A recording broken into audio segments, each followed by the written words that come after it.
I'm Richard. And I'm Will. And together we're the Irreverent Nerds. Bum, bum, bum.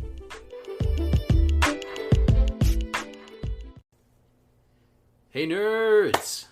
I am your host Richard Best, here with my co-host and partner in crime, Cartoonist Will. Cartoonist Will. Sometimes being called by my real name, Boyer. Boyer.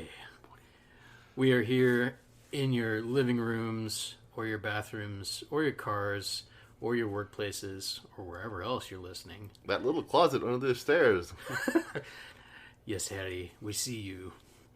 Yeah, close the door so we cannot see you. Harry Potter. Did you know that actually, was aunt and uncle, right? Uh-huh. Well, since Harry Potter was actually a Horcrux, it was actually his presence that turned them that way. I never thought of that.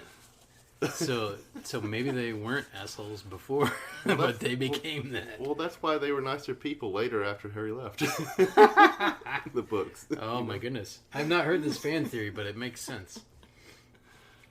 But then why was Harry courageous if he had a Horcrux in his head? I don't know. Oh, I know the answer. The power of his mother's love. Power of love. That's right. It's a powerful force, my friends. So, we are not doing a video podcast this week, which I told you guys a while back we're not going to do one every week, because frankly it takes a lot of editing time, and we're ugly. Look at us. Look at us. I know. I told you all we're beautiful, but that's debatable.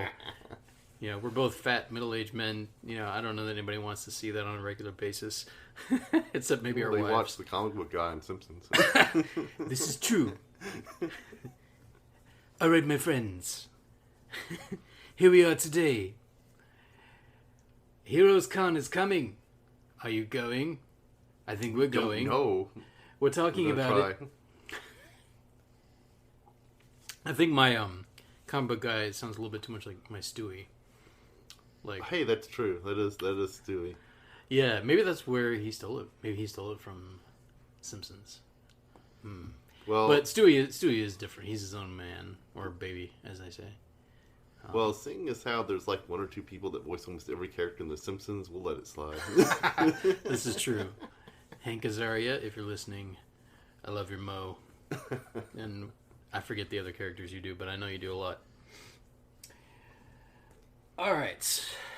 So, let's see. Will, what's Richard, been going on in your life, my friend? Work. The good, the bad, Doctor's the ugly, the hilarious, the stuff that makes you cry, whatever you want to share. Existential dread. Okay. Well, my fear of death since I was 9 years old aside. Well, Mandy and I have been having a hard time financially with her being out of work with polyneuropathy and worrying about her health condition. Good news, her appointment with the specialist was moved from June 30th to this Wednesday. Nice. That's very nice, very nice. And the MRI shows no brain lesions. Lesions, I'm sorry. Yes. I had not heard that. That's great to hear that. But probably things we haven't previously talked on the podcast about, so probably some news to a lot of you that Mandy, my wife, is going through this. Anyway, so that's mostly what's happening, I guess. Just been busy with all that stuff. My doctor has put me on more antidepressants.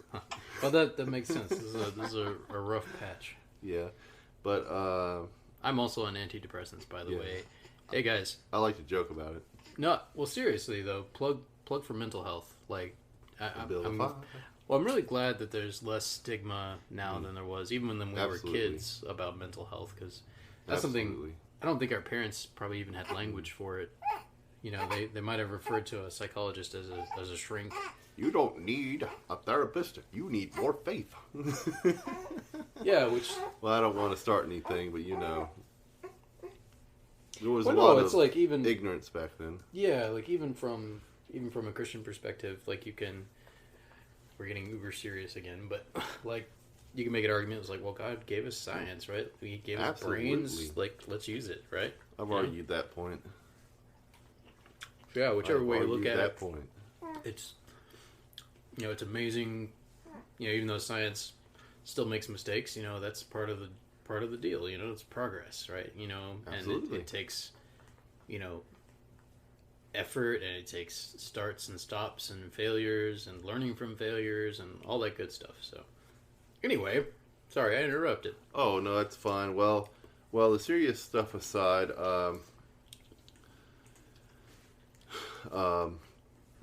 love to share it. I zoned out. Okay, the serious stuff aside, what I'm reading right now is I just finished 47 Ronin. Was it 47 Ronin? Yeah, 47 Ronin, written by the president or something of Dark Horse at one time. I forget his name, and illustrated by Stan Sakai. Wasn't there a Keanu Reeves movie about that? Yes. Yeah. It was different. Not the same, huh? Well, the 47 Ronin is an actual historical event. Oh, I see. Okay. And the movie with Keanu Reeves was about a white man who washed ashore and he fought shape-shifting yokai foxes and things, and I don't remember much. It's just... It was like Abraham Lincoln Vampire Slayer, basically. Oh, man. Or like The Last Samurai if you added the paranormal element. Yeah, basically. Which, Last Samurai is an excellent movie, by the way. I think I own that one. Well, I used to. Well, if I don't own it, I used to as well. We both recommend it. Yes. As well as Akira Kurosawa's films. I need to see some of those. I keep hearing about them over the years. I think I've got 4 of them. I have Yojimbo and The Hidden Castle, and I can't remember the other. I've got The Magnificent whatever. It's like the Japanese version of the Western version of shoot dang it. I don't know what I'm talking about. The one where the poor village rounds up all the Ronin to help come and save them from bandits, which is the Western version of that. Oh yes, yeah, Seven Samurai. Yeah, And then there's Magnificent Eight, Magnificent Seven. Okay. And then the Hateful Eight kind of does that. But before the Hateful Eight was the Three Amigos. The Three Amigos was also. Oh, is that the one with Chevy Chase? And, yes. Oh my god. One of the best comedies I want to see that. Of all time. Oh, I need to see that. Yeah, I think. I'm a little biased because I grew up with it. At my house, the Three Amigos and Home Alone 1 and 2 and Cool Runnings. Those movies were on repeat. Like once we recorded them on videotape, like those things were on repeat. We watched them on a regular basis. Like just was like, hey, can't think of what else to watch. Three Amigos, Cool Runnings, Home Alone. All of these are my favorites. I really need to track down Three Amigos. I've got it if you want to borrow it. Ooh, neat. Is it on VHS? No. Good. Good. It's on. I think I have DVD of it. Okay. Yeah, I probably do. It's probably at my dad's house. The VHS. It's like we used to do this thing where, we were poor, relatively speaking. From American standards, we were like lower middle class, so we couldn't afford to have cable all the time. Certainly not the regular prices. So yeah. my dad would wait until there was a special deal. And then he would get it for 1 year at the special rate and then cancel it. And then he'd wait till they offer him another special deal and then get it again. So in the meantime, like we would just buy, blank video cassettes and record a bunch of crap, off at like TV Land and TCM and stuff like that. And so we've got all kinds of videotapes with different movies on them. It's interesting, because you can't really do that anymore. I mean, you can rip movies off of streaming. Yeah. I never really thought of it before. I guess you can. There's DVR. You still have DVR and stuff like that. So for those that still have cable, it's a dying thing. But I guess you can still do that nowadays, just digitally.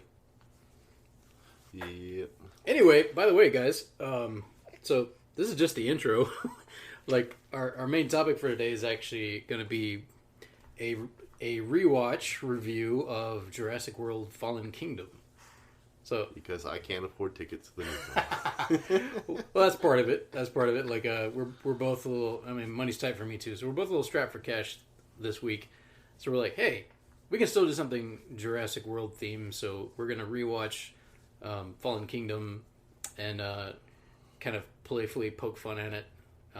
Because it deserves it, to be honest. It's definitely not my favorite. I would rate it below Jurassic Park 3. Yes, I have to agree with you. But I guess a good refresh would be nice. But yeah, it's in the Jurassic Park world, so and we're both eventually going to see Dominion as well because we love dinosaurs, and I know it's gonna have problems, but we don't really care. We're gonna enjoy it anyway. I hear Dr. Wu is going to make a centipede man. I'm kidding. Oh, Mr. Wu.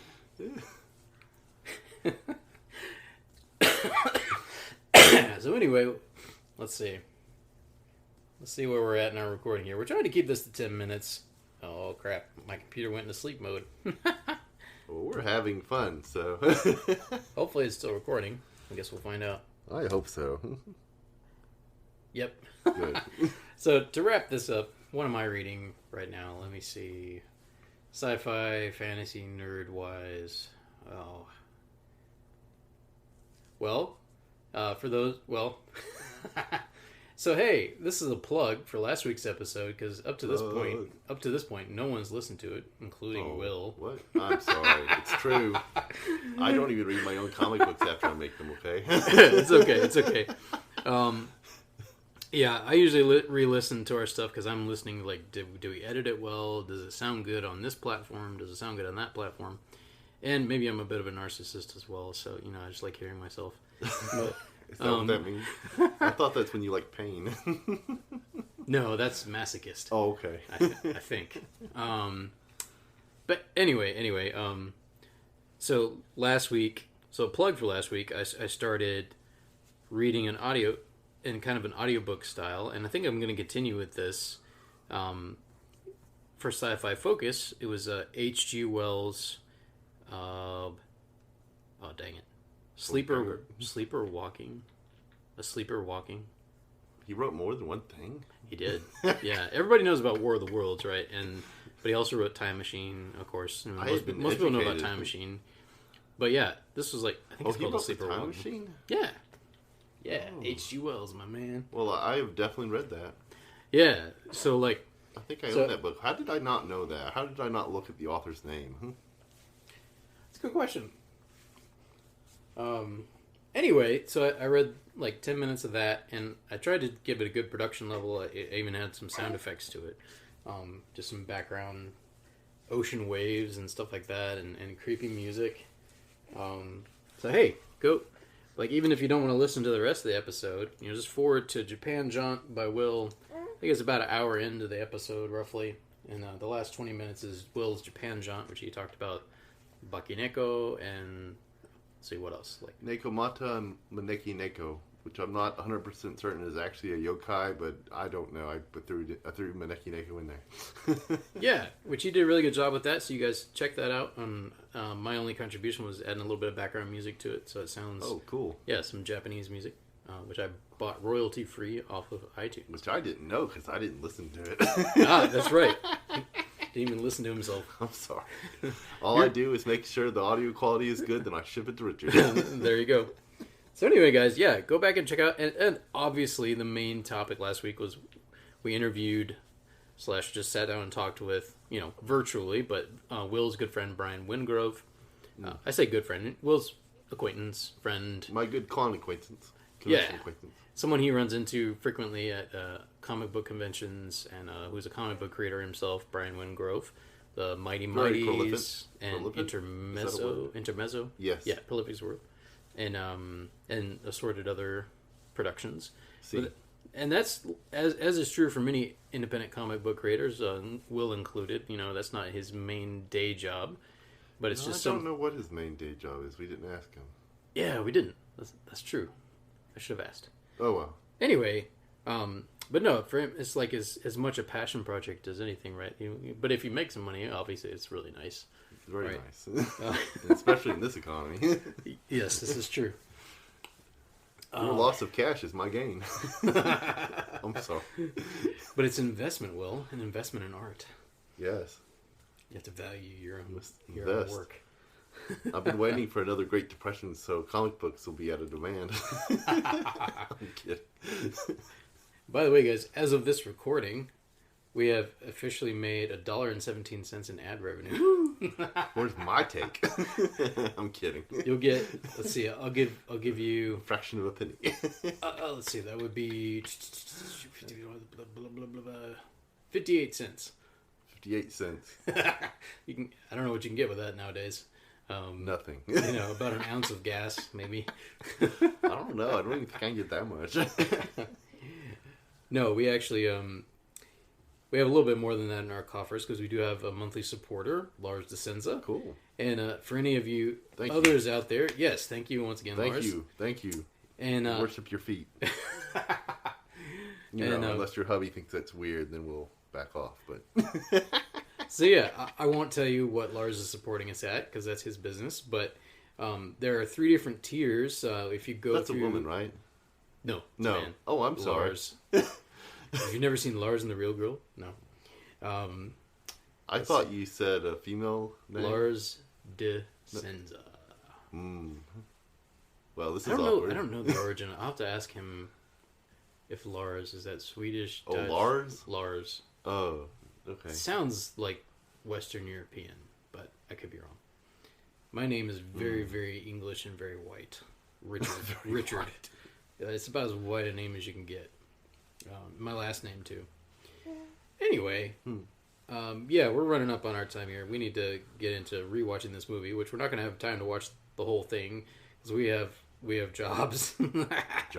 So, but we're going to have fun with it, and we're going to talk about it. We've both seen the whole thing before. We're just going to rewatch as much as we can and then drop a rewatch review for you. And it's just going to be fun. We're going to be lovingly poking fun at this movie, which, is enjoyable and yet just ridiculous at times. So after these messages, you'll hear that, and then stay tuned after the review for our weekly Japan Jaunt and Sci-Fi Focus segments. And my apologies to Lars. Yeah. Whose feet I will not be worshiping. But thank you. All right, nerds. We'll be back. We'll be back after these messages.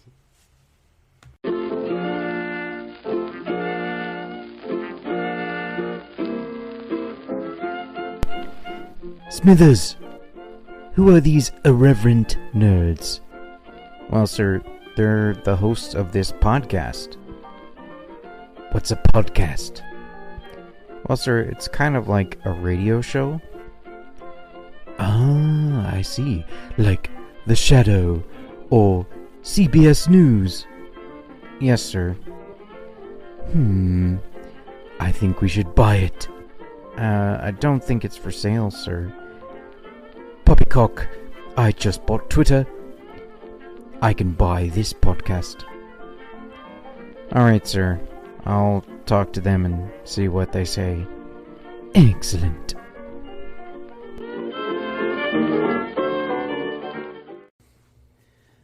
And we're back. Now for the review of Jurassic World Fallen Kingdom, starring Andy Dwyer, Opie's Girl, and that nerd from Paper Towns.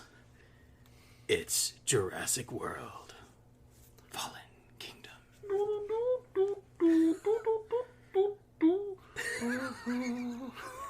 If you didn't think we're weird by now you know for sure. Welcome to Jurassic Park. Where they be running and screaming. Where the pirates eat the tourists. You can do a better Ian Malcolm than that. I wasn't trying to. Well, I wasn't trying that hard. And Ian, he has a very unique voice. So we didn't make it all the way through, but we told you we wouldn't because we have to go to bed because we're adults and we have jobs. So jobs. But we did make it about halfway through. So we're gonna combine this half rewatch with the full watch that we both have had in the past. I feel like we got maybe 2/3 or 3/4 or something. I don't know. Somewhere between 50 and 75%. Closer to 50. I'd say. Okay. So this is probably at least 2 hours long. I think we might have watched 1 hour. So, what's your first thoughts, Will? Well, upon the half rewatch. Well, where we ended it was. Well, let's not start where we ended it. Oh, okay. Well, what's your first thoughts in chronological order? Oh, okay, sure. Well, it's fun. What'd you think about the opening? Maybe we'll put it that way. Oh, the opening was great. Opening was great.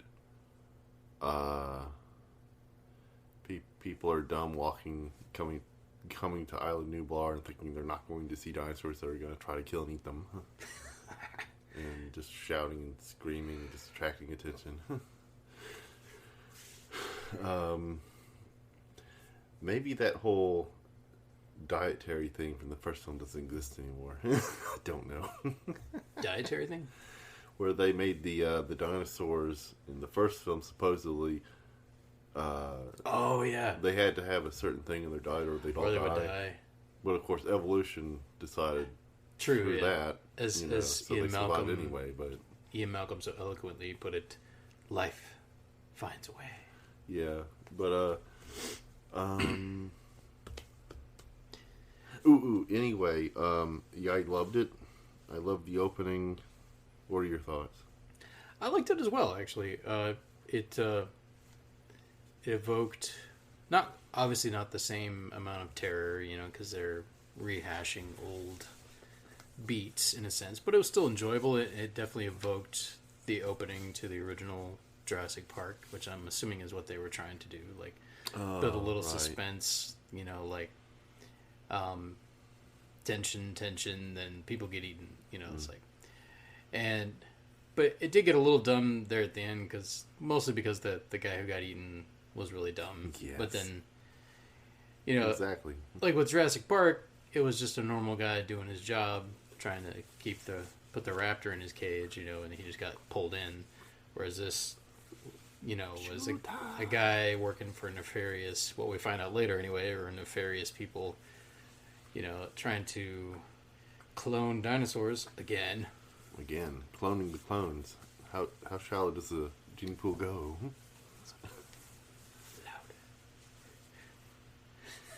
How shallow? Sorry, I was just telling Will to get a little louder. We're sharing a mic here. One day we'll have the budget for 2 blue microphones, but right now we just have one. So, let's see. But no, yeah, the guy that gets eaten, obviously, he's an idiot. He's like yelling, even though they know this is an island with dinosaurs on it. He's like yelling at people, and he has a yellow jacket on. I can't hear you. What? There's a dinosaur behind me. I'm assuming though that the my wife's here, by the way. Hey. Do you want to join us? Sure, why not? So, this just in. Hey, I'm Laura. I'm married to Richard, not Will. That would be awkward. Yeah, it would. Yeah, especially since I'm the one that just said it was my wife. Yes. So, we don't practice polygamy here, just so you know. No. It's like reverse. We're not Mormons from Southern Reverse Utah. Mormonism. No. So back to the movie. What I thought was weird is that often in those intense situations, there's not enough security. Why is it always one guy who's singled out? I know. Why is there always one moron? Oh, they're the red shirts of Jurassic Park. Exactly. Didn't think about it. And why wasn't there anybody with a gun there to back him up? The tech nerd was out by himself. Yeah. Well, I think the original film franchise would have done that. They would have had a guy with a gun. Yeah. Because dinosaurs. Huh? I know. Like they had the what's his name? He's like the game warden and Robert Muldoon. Muldoon, yes. He's smart. Like he knows that the raptors are very dangerous. Shoot her! Shoot her! Yeah, like you see the fear in his eyes. Like he has genuine respect for the raptors. He's like, smart girl. It's like, this one, she remembers. She's trying. So yeah, the people are a little bit dumber in this one, for the most part. I just feel like they're one-dimensional. Like there's not like a backstory to them. There's just this is their one job and that's all they do. Well, even the animal Hunter in Jurassic Park 2, Lost World, had a backstory. Yeah, like he was an interesting character. Like, and it wasn't just because it was exactly. a good actor playing him. Who was that guy? I don't remember his name. I can't remember the character's name. I could tell you the actor's name. Pete Postlethwaite. Cool. Oh, wow, okay. What a last name. Postlethwaite. I know. Postlethwaite. Postlethwaite. Postlethwaite. But I couldn't tell you the character's name, though. I don't know. But yeah, like he was like... He like was he evoked... Muldoon too. Yeah, sort of, yeah, like... And he had his number 2, RJ? RJ. That sounds right. Let's go with it. I do remember RJ's character. Which number movie is this? This is the second one where Lost they go World? to Site B. Yeah, the Lost World. Yeah. Okay. And RJ dies, sadly. Yeah, I don't remember any of those characters. Yeah. He was like, was it worth getting the T-Rex? In the end. Yeah. So he had some humanity at least. Yeah. Yeah, and he had showed some compassion, like he protected people that were getting bullied. That's actually in a deleted scene. Oh. Actually, I'm trying to remember if that was a deleted scene or if that was in the regular movie where he beats up that punk at the beginning. He's like, he grabs the waitress and like makes her sit on his lap, and then the hunter stands up and he's like, "You, sir, are no gentleman." I feel like I've seen that. I feel like I've seen that, but I feel like that's definitely a deleted scene because I don't think that was in the film. Maybe it is a deleted scene. Like, I liked it though because it really established his character. Like he has some compassion. He cares about other people. Like and yet, anachronous to that, he's a game hunter at the same time. So it's kind game hunter. That's the correct term. It's an interesting contrast. So. What you were saying, I am having a brain fart, Laura. Wow, thanks. I almost called you Lorraine. Thanks, buddy. I'm sorry. I love you too, man. I got a headache. So, as what you were saying, yeah, the people in this one, I agree with you. They're very one-dimensional in this film so far. Well, even the bad guy, it just feels very Avatar-y, Pocahontas-y to me. Oh, Pocahontas-y. You know, it's like where it's like there's a group of animals or individuals that are like unique, and then these people come in going, oh, they have a rare commodity that we should have. Let's go in and kill them all and take with it. It's just it's like, okay, that's been done a million times. Well, I have not seen Pocahontas since I was like a child, but I know what you're talking about with Avatar. Yeah, I do. Yeah. It's basically the same plot. It really is. But, yeah. Was it Pandora will chew you up and spit you out? It'll rip your eyeballs out. One-dimensional villains. Jujubes. Yeah, one-dimensional villains. It's not that interesting. It really isn't. So I think we all agree that the mercenaries are pretty dumb. They're like your kind of your cliched meathead mercenary. Yes. Yeah, and I just not that interesting. When is it my turn to complain? Well, yeah, well, you said like we both agreed. Well, like as we were talking about, like we enjoyed the first 30 minutes, and where it really started to turn for the worse was when the mercenaries make that dumb decision. Yeah, I mean, it's completely logical that if a velociraptor is starting to chew your face off, you're going to shoot it. Yeah, that part. But before that, they didn't wait for his signal, and they tranked her, and then that set her off. And obviously that ended up the other guy getting... Well, I assume he got killed. Actually, I don't know. I think about it. I don't know. He got attacked. There was a lot of blood on the grass as the velociraptor tore into his face, but then he managed to get off a shot, so it's kind of vague, but I'm going to assume he died one way or another. His body wasn't there later, so maybe he didn't. Maybe got eaten up by the lava that magically appeared. Probably. I know, magically appeared. Like, it cuts back later, and then, was it Owen? That's Chris Pratt. Chris Pratt's character's name, Owen. Which confuses me, because wasn't there an Owen in Jurassic Park 2? Was there? That feels familiar. Owen? Nick Owen? Oh, last name Owen. Last name Owen, yeah, not first name. Sorry, I've been wanting to point that out for years. Really? Okay, let's continue. It's his son, sort of. No.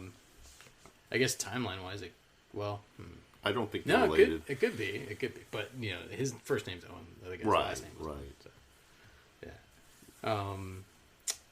I'm complaining about the regurgitation of names. That's all. But yeah, the lava part. That's where I first remarked as like, and now it gets dumb. I was taking notes. I actually wrote that down. Well, that was hilarious as Chris Pratt. I know. It was rolled around, paralyzed, trying to escape. I'm assuming it was supposed to be kind of funny. I guess. The music got a little silly. The music was like, this is serious. It wasn't. But then it looked ridiculous. Yes, I loved it. He's like laying there, and like I don't know what that was. It wasn't a triceratops, but it was something similar to a triceratops. Yeah.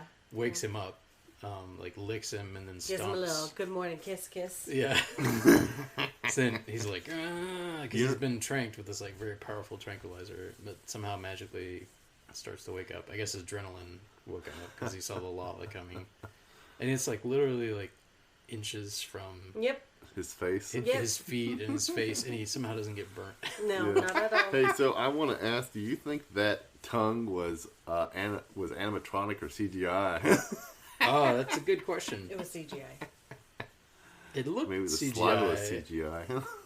But yeah, I know at least for the newest one, I know they did use some animatronics because I follow Chris Pratt on Instagram. Oh, cool! And when they were wrapping up, or I think he posted a picture of the production, and they had an actual animatronic T-Rex head. Yeah, so I heard they did some of that. Yeah.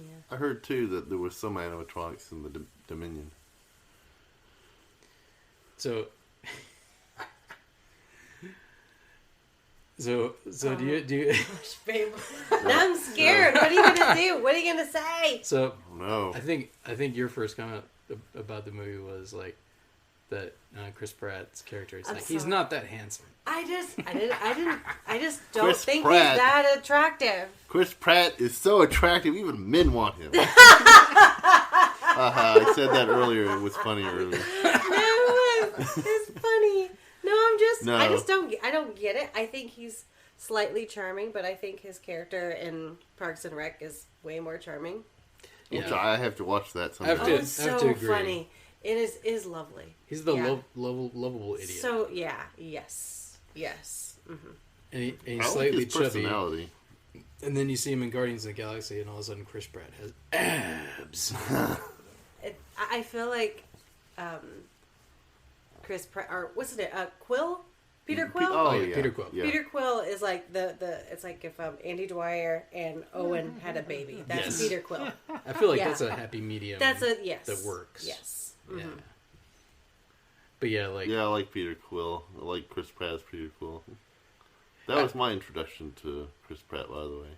Oh, that's not bad. Yeah, that's a good introduction. Like, especially the opening dance scene is classic. People are still imitating it on Instagram. You guys, the three of us saw that together. Do you remember that? Yes, we did. Ah. And I came and was like, I'll watch this with you guys. Because I didn't know what it was. Did Mandy come? I don't remember. Maybe. But I was laughing through the whole movie. Right, that's good. That's I just was like, this is hilarious. It was really good. As long as that's praise and not a... Oh, no, it was good. Yeah. It was good. I just realized that at the moment. It's like, wait, you didn't eat his leg? It's like, no, but I just wanted it. Yeah, or like when he does can't believe like you the did middle, got it. Like the middle finger when he rolls that up. Oh, I'm sorry. I don't know how this works. Was that in the final cut? I don't remember. That was in the movie. Oh, okay. Yeah. Because the trailer, there was just like this little censor thing. Oh, yeah. I'm sorry. Or blurred it or something. Yeah. I didn't know what this machine did. Yeah. Guess it was a futuristic censor. Oh yeah, and what is the oft memed line from the strangely the British man who's there, one of the guards or cops? He's like, "What a bunch of a-holes." Yeah. He was on Parks and Rec. Was he? Yes. That's funny. Yes. Yeah. Maybe Chris Pratt got him the job. Yeah. So Chris Pratt, I think do you agree as well, Willie? Well, I guess you only have one other thing to compare it to, but like, right?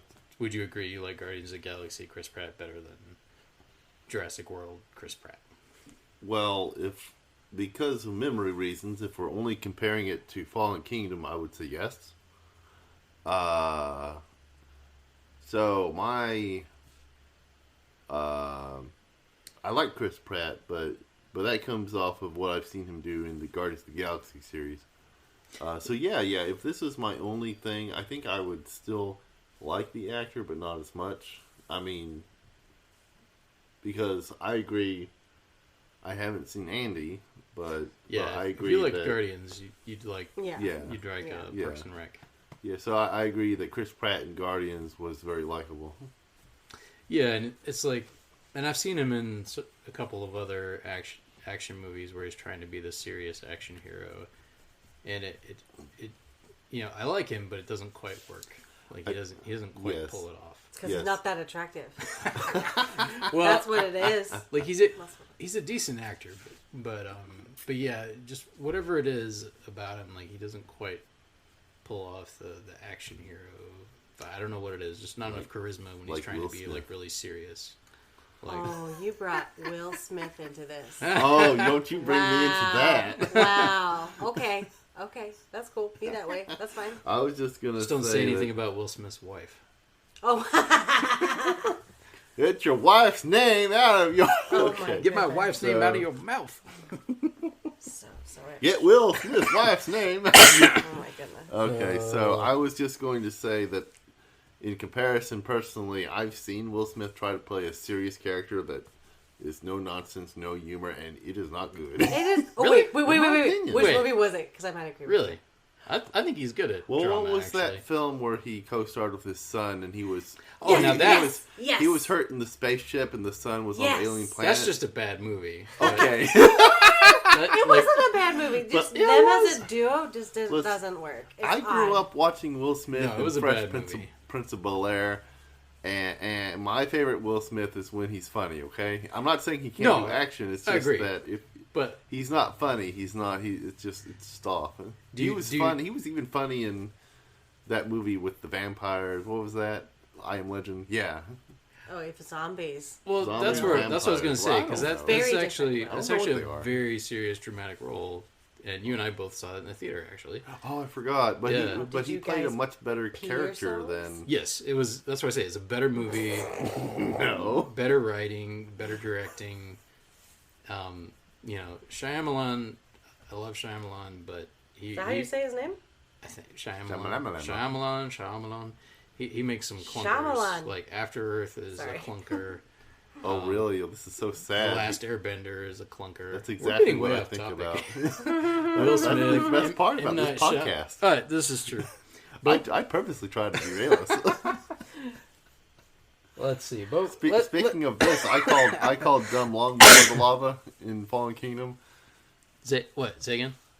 Speaking of which, I called dumb in Fallen Kingdom long before the lava. I called dumb as soon as the stereotypical mercenaries just turned on them for no reason. Now, I can understand just tranking Chris Pratt Owen as he's upset, but at that point, there was no reason for them to really turn on the other scientists. I mean... Yeah, it's kind of dumb. I mean, the woman pulling the gun, I mean, she's overreacting to the situation. I mean, what would you do if someone just shot a dinosaur tranquilizer to one of your teammates? You'd be upset. You'd be freaking out. And, but I don't understand.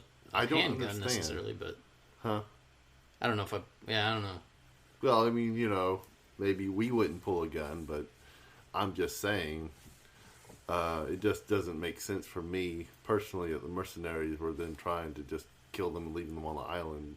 I mean, Deering and what's his name, the nerd guy,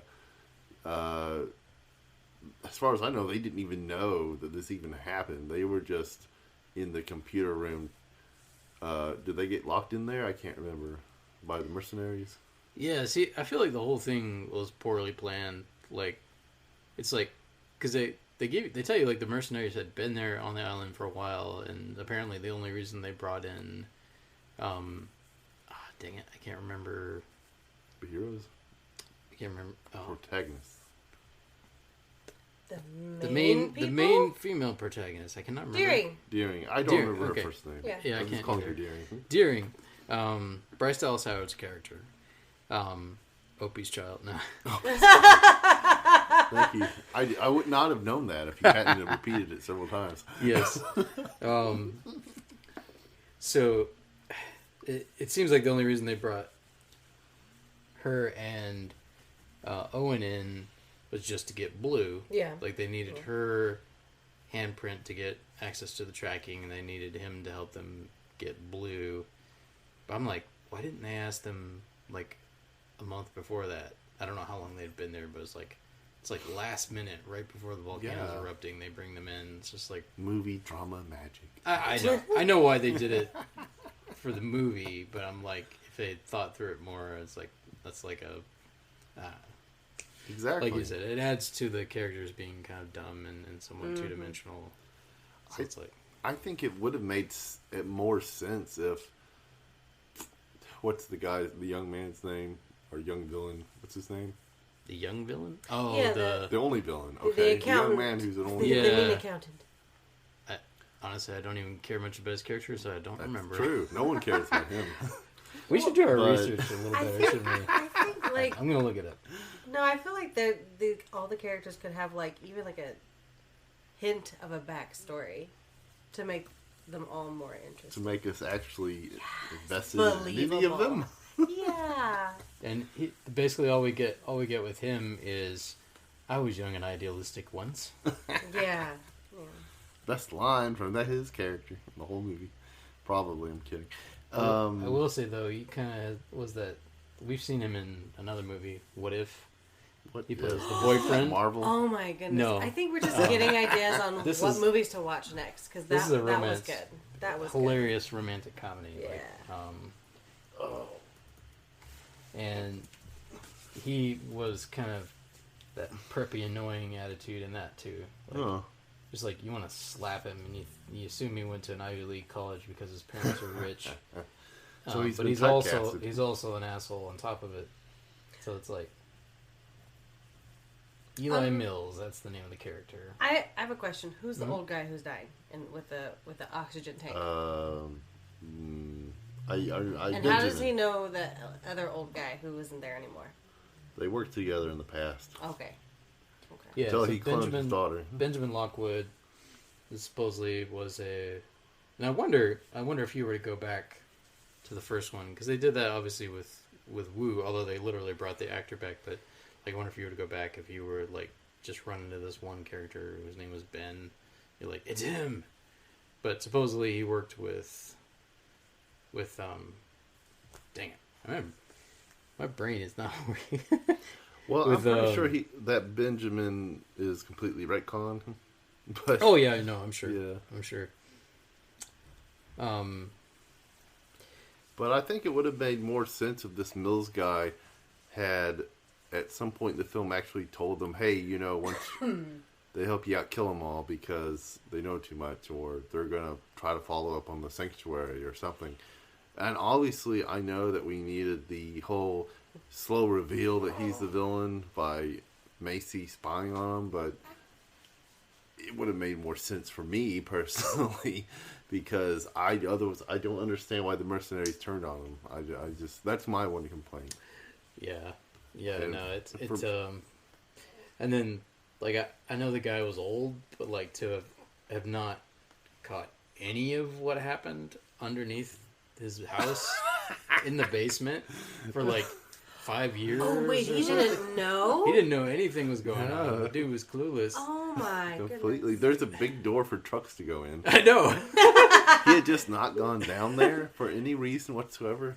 I mean, he's in a wheelchair. I guess he can't get around. It's like never heard a dinosaur roaring or anything. Like, well, I guess maybe it's far enough down, and like maybe they just always kept the dinosaurs on the security cameras. Yeah, like. Oh wait, so he didn't know he was going to bring the dinosaurs back? He didn't know they had the lab going down below either. Like You reactivated the lab? He thought they were going to take him to the sanctuary place or whatever. Wow. Did you even buy that Island Mills? Oh man, like, and how about they didn't say his name at the beginning, but Toby Jones, the quirky little salesman. Toby Jones. With oh yeah. I don't know who we're talking about. Real hair, or if he was wearing. It looked like a toupee. And he's a good actor, but like his character is kind of goofy in this. Are you talking about the nerd guy? No, the salesman. He kind of comes in. Toby Jones plays him. Apparently he's Mr. Eversole. Right. I assume he's in the rest of the film around the end, right? But he is. Yeah, he's the one that's like running the auction later with all the rich people. Right. I'm sure we've seen him in a bunch of other films. He's a very familiar face. Or TV shows. I don't know. He's in something, right? Okay. Oh yeah, like he's been in the Marvel movies. Like he was in the first Captain America. That's it. He's Arnold Zoloff. He was in the second one as a computerized. Yeah. He's Zoloff. He was a computer. So like you saw his face, but it was just a computerized. In the comics, he's a robot. Is he? Yeah, with a computer for a head. Wait. No. It's true. Dr. Zola. Dr. Zoloff. He runs around. He's a robot. Really Zola? What's his name? Or he could have the computer TV monitor in his belly. I forget, and you're like praying, but he runs around like that. He's a robot. I'm not familiar with it. Did you see What If? Marvel's What If, not the romantic comedy. No. Wait, so Zoloff was in it as a robot. His name is not Zoloft. Yeah. Wait, guys, can we? It's not Zoloft. I know. Zoloft is an antidepressant. Well, his first name Zola. is Zola. Isn't it Zola? Zola. Yeah. Okay. Oh. Hey, well, we're close. Zola. Your wife should be running this podcast and not us. We have been owned. Dr. Arnim Zola. Oh, that's so funny. A bit of the fire. He was also in Muppets Most Wanted and Hunger Games. Oh, that's right. I forgot he was in Hunger Games. He was like the other announcer along with the two guys with the crazy hair in the Hunger Games. Crazy hair. Is that the same future where Taco Bell serves won the restaurant wars? Okay, no one. Okay, that joke fell flat. Talking about sorry, but seriously, this is completely off topic. But what hasn't been in this podcast? Oh my gosh! No, that's okay. Sylvester Stallone was in that '90s movie with, shoot, darn it, what's her name? Wait, Spy Kids? No. Oh wait, that's a 2000s movie. Never mind. Was he in Spy Kids? He was in Spy Kids 3. Well, I avoided Spy Kids like the plague, so... oh, never mind. It was Demolition Man. Oh, yeah. I'm just Wesley joking Snipes. about how some of the characters dress versus Hunger Games. So let's just avoid this sad moment where my joke fell flat. So, guys, that's how bad this movie, or how forgettable this movie is. Like, we're talking about other movies while we're really good. Really good. Kidding? Movie. I was on my phone on the internet for half the movie, for half of the movie. I'm curious what it got. I just kept trying to figure out what happened to Site B. I mean, Google what happened to Site B. I know, yeah, exactly. Like, where's Site B, Google? Did they talk about that in the first Jurassic World movie? No. As soon as I assumed that when Jurassic World reopened, it was like open for like 10 years before Jurassic World and all came crashing down apparently. But I would assume that being that Site B was where they made the dinosaurs, they might have got that started again for Jurassic World, but they don't talk about it. In Fallen Kingdom, the news report at the beginning says it's the Isle Nublar, Site A, is the only place that still has living dinosaurs. And sorry, my ADHD kicked in, and I was like, Google, what happened to Site B? All right, I was curious what this got on Rotten Tomatoes. I was predicting 50%, and I was pretty darn close. Oh, that is so sad. 47%. Oh no! From critics, 433 reviews tabulated, averaged 47%. The audience score for Rotten Tomatoes was only 48%. I can't believe they actually agreed with each other. Yeah, that's rare. Although on IMDb, the audience rated it 6.1 out of 10, which is a little higher, but not much. Critics' consensus: Jurassic World: Fallen Kingdom adds another set-piece-packed entry to the blockbuster franchise, although genuinely thrilling moments are in increasingly short supply. Oh, sad. Well, I like Jurassic World. The first one. Brian Eggert from Deep Focus Review says, Jurassic World: Fallen Kingdom has a few primal thrills and bouts of humor, but a story structure that remains distractingly uninspired. Oh, wow. Right in the truth. Corey Woodruff from 615 Film says, Jurassic World: Fallen Kingdom is not a dumb movie. It's a terrifying movie about dumb, greedy people who do dumb, greedy things and are made to suffer for their misdeeds and stupidity. This is also true. But isn't this the same reason why these nostalgic films keep getting rebooted and rehashed? Sequelized. We'll read two more here. Lauren Bradshaw from Fangirl Freakout says, if you don't think you'll enjoy watching 2+ hours of dinosaurs dying in every depressing, horrible way possible, Jurassic World: Fallen Kingdom is probably not for you. Kip Mooney from College Movie Review says, falls victim to the same problem that has plagued every sequel to the iconic film. It makes the mistake of thinking bigger is better. I've heard his name before. If there was a sentence that summed up some of Hollywood's problems, it would be that one. They often make the mistake of thinking bigger is better, and they sacrifice story just to crank something out, and they spend more. They spend a ton of money on post production, and maybe to some degree, if your aim is just making a lot of money, they're actually right. I mean, just look at the Transformers movies. Ugh. Like, don't never ever speak of them again. I'm sorry, I'm just not a big fan. They've made so much money. I love Optimus Prime and stuff, but I'm just not a big fan of the direction Michael Bay went, I guess, with those. No, I enjoyed, I think, the first 3, maybe. There's more than than 3? 5 or 6. Yeah, I haven't seen the one.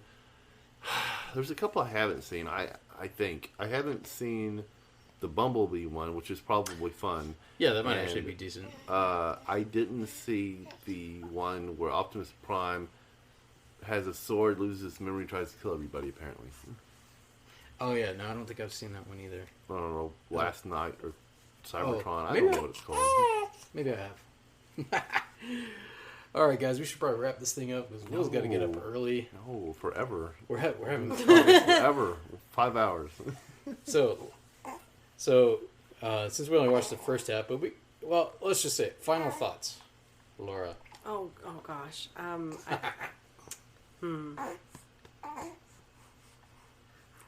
Yeah, it's just the one-dimensionalness of all of the characters. Yeah, all of them. I do like the doctor chick.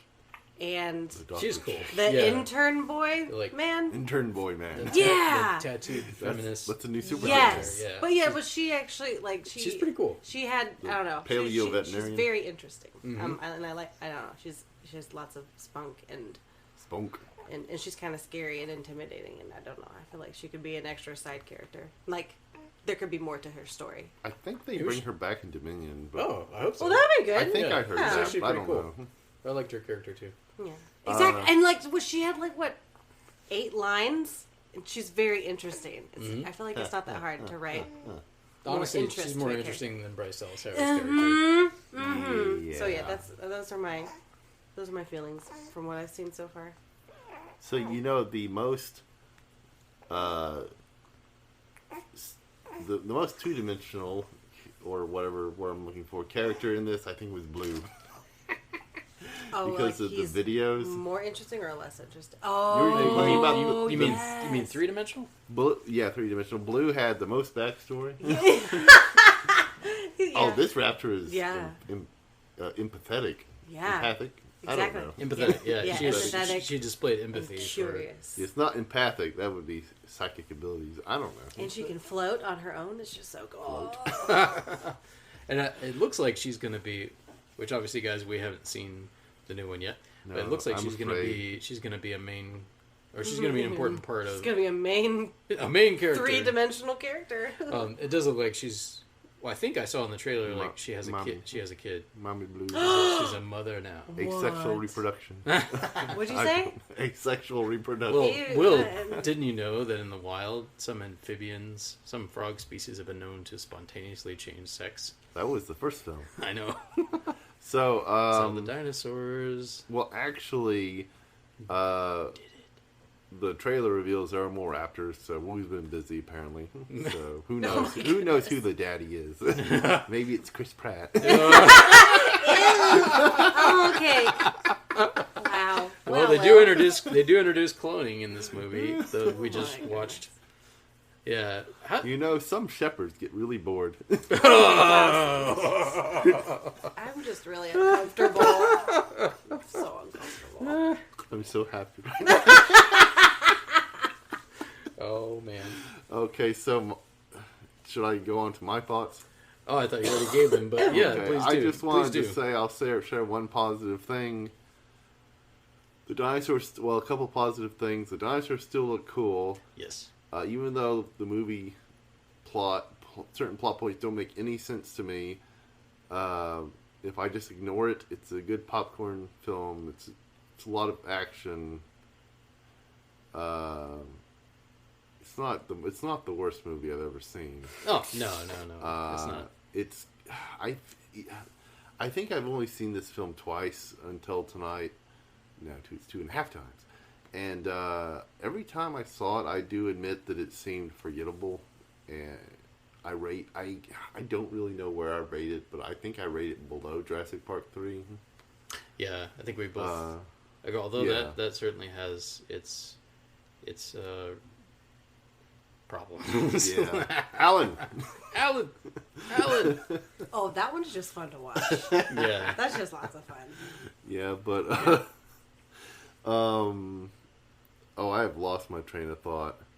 But yeah, I mean, I'm just saying that the redeeming qualities is that if you ignore all that things that we were complaining about, it's still an enjoyable film. It's not the best Jurassic Park film made, but it's still fun. Yeah, and I think so. Would you agree with Rotten Tomatoes score like roughly 47%? I don't know. 5 out of maybe. 10. I think that's kind of what I was thinking. I wouldn't rate it 5 out of 10. Yeah, I wouldn't rate it any higher than 70 out of 100 or something. Oh yeah, no. Yeah. How about you, Laura? Would you 60s maybe? Out of 10? Out of 10, what would you give it? Oh, out of 10? Like out of 10, 50s 10 stars. 60s. I don't know. Would be like the perfect I'll give it film. a healthy 6. Okay, healthy 6. Yeah.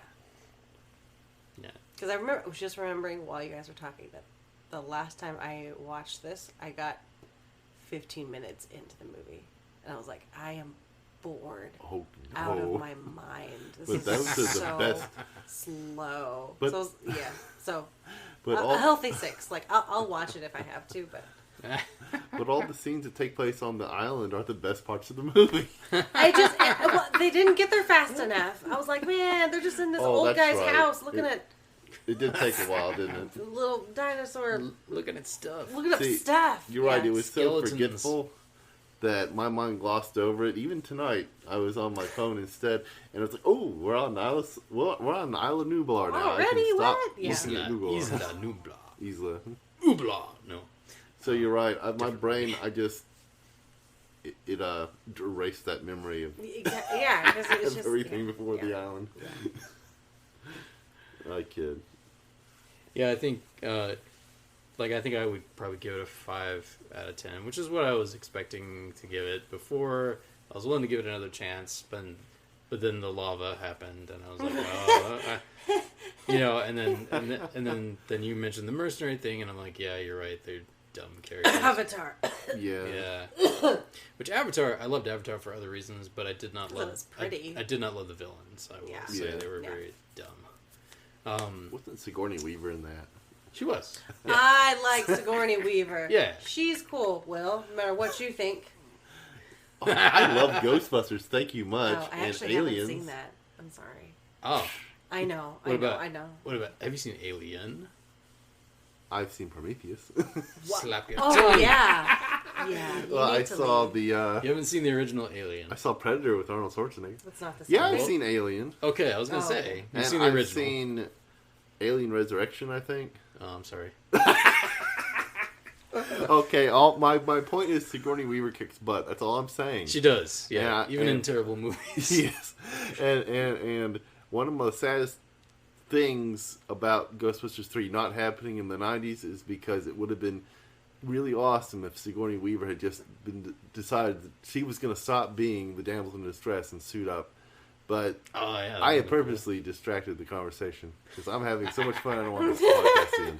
But yeah, so hopefully you guys don't want it to end either, and you'll come back next week. That's right. Like our Facebook page. It only has 5 likes, and I'm sad.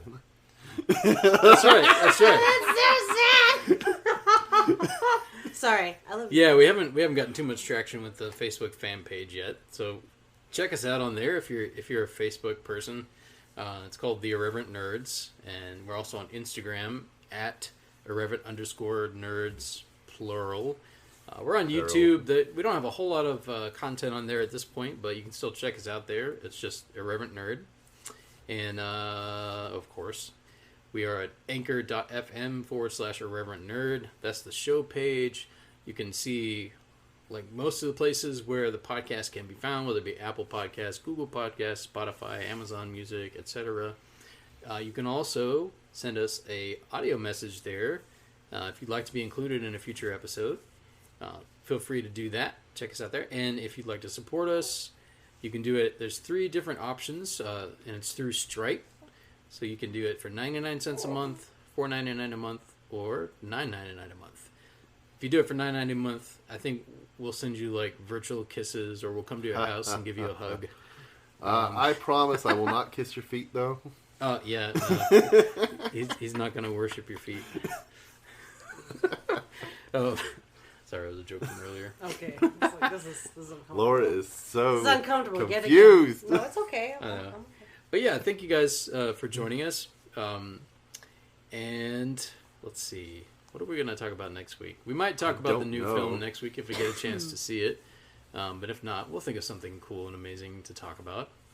And we'll just have fun with it. See. So yeah, Laura, thank you for joining us. It was fun and interesting and uncomfortable. I did enjoy it. Yeah. Sounds like life with these 2 weirdos. Yes, it does. Yeah. I'm including myself in that, by the way. All right, nerds. Live long and prosper. Engage. Make it so. All those good things. Just like Doctor Who said to Gandalf, use the farce, Peter. I should have said Harry. I don't know why I said Peter. Use the farce, Harry. Use it. The Sleeper Awakes, Chapter 1, written by H.G. Wells, read by Richard Best. Isbister looked at all the wild beauty of the sunlit cliffs about them and back to that face of despair. For a moment, he was silent. He started and made a gesture of impatient rejection.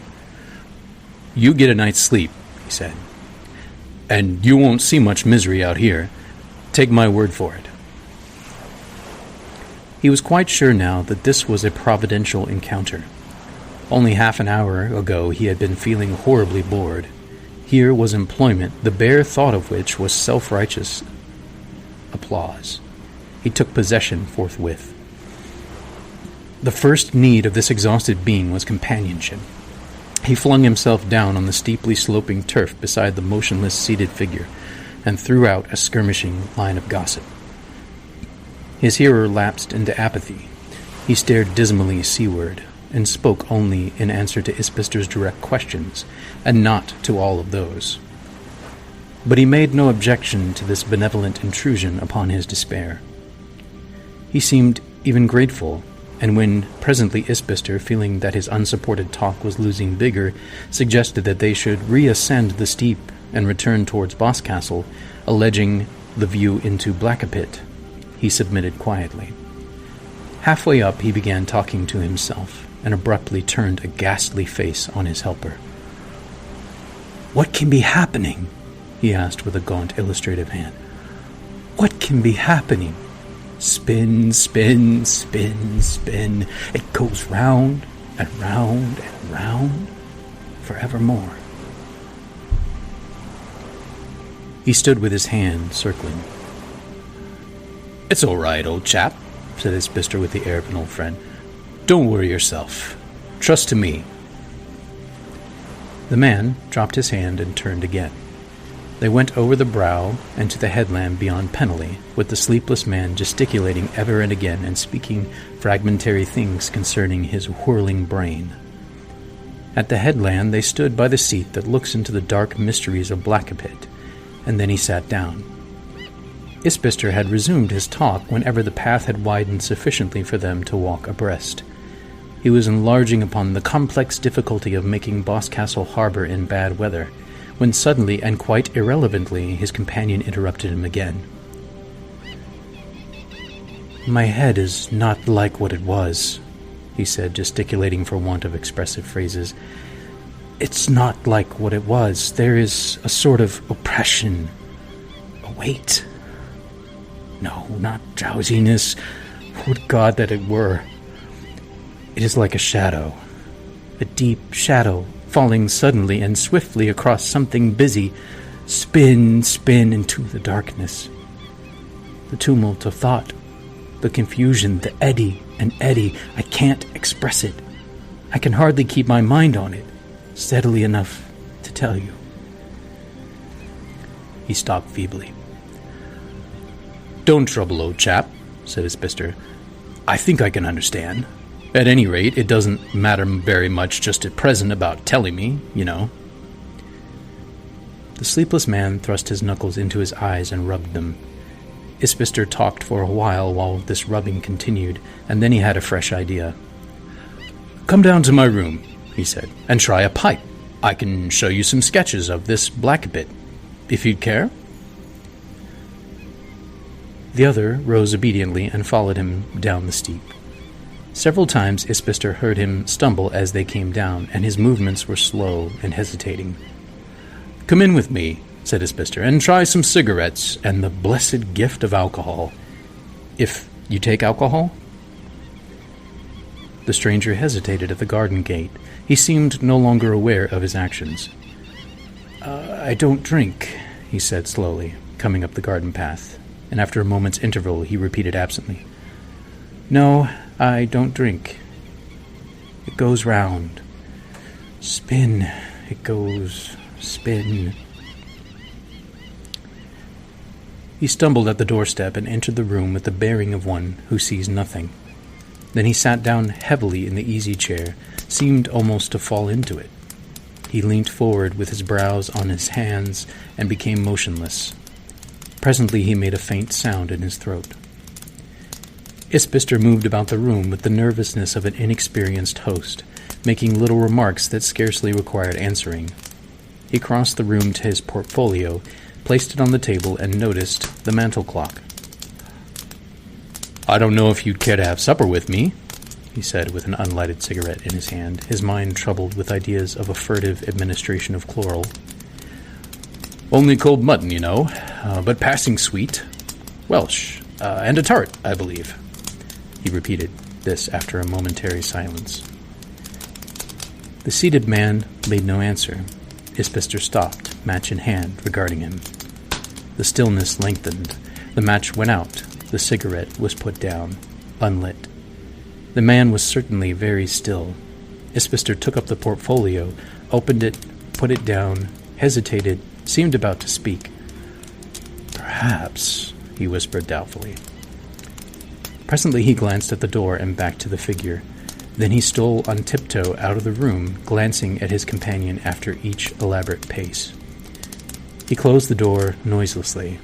The house door was standing open, and he went out beyond the porch and stood where the monk's hood rose at the corner of the garden bed. From this point he could see the stranger through the open window, still and dim, sitting head in on hand. He had not moved. A number of children going along the road stopped and regarded the artist curiously. A boatman exchanged civilities with him. He felt that possibly his circumspect attitude and position looked peculiar and unaccountable. Smoking, perhaps, might seem more natural. He drew pipe and pouch from his pocket, filled the pipe slowly.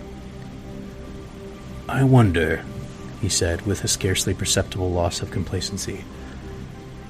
"At any rate, one must give him a chance." He struck a match in the virile way and proceeded to light his pipe. He heard his landlady behind him, coming with his lamp lit from the kitchen. He turned, gesticulating with his pipe, and stopped her at the door of his sitting room. He had some difficulty in explaining the situation in whispers, for she did not know he had a visitor. She retreated again with the lamp, still a little mystified to judge from her manner, and he resumed his hovering at the corner of the porch, flushed and less at his ease. Long after he had smoked out his pipe, and when the bats were abroad, curiosity dominated his complex hesitations, and he stole back into his darkling sitting room. He paused in the doorway. The stranger was still in the same attitude, dark against the window. Save for the singing of some sailors aboard one of the little slate-carrying ships in the harbor, the evening was very still. Outside, the spikes of monkshood and delphinium stood erect and motionless against the shadow of the hillside. Something flashed into Isbister's mind. He started, and leaning over the table, listened. An unpleasant suspicion grew stronger, became conviction. Astonishment seized him and became dread. No sound of breathing came from the seated figure. He crept slowly and noiselessly round the table, pausing twice to listen. At last he could lay his hand on the back of the armchair. He bent down until the two heads were ear to ear. Then he bent still lower to look up at his visitor's face. He started violently and uttered an exclamation. The eyes were void spaces of white. He looked again and saw that they were open and with the pupils rolled under the lids. He was afraid. He took the man by the shoulder and shook him. "Are you asleep?" he said with his voice jumping, and again, "Are you asleep?" A conviction took possession of his mind that this man was dead. He became active and noisy, strode across the room, blundering against the table as he did so, and rang the bell. "Please bring a light at once," he said in the passage. "There is something wrong with my friend." He returned to the motionless seated figure, grasped the shoulder, shook it, shouted. The room was flooded with the yellow glare as his landlady entered with the light. His face was white as he turned, blinking towards her. "I must fetch a doctor," he said. "It is either death or a fit. Is there a doctor in the village? Where is a doctor to be found?"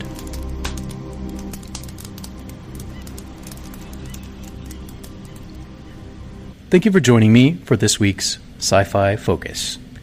If you'd like to read more of H.G. Wells' literary works, you can find them on Amazon, on independent bookstore websites, at your local independent bookstore. Bookmarks is one such bookstore in my town, or at your local library.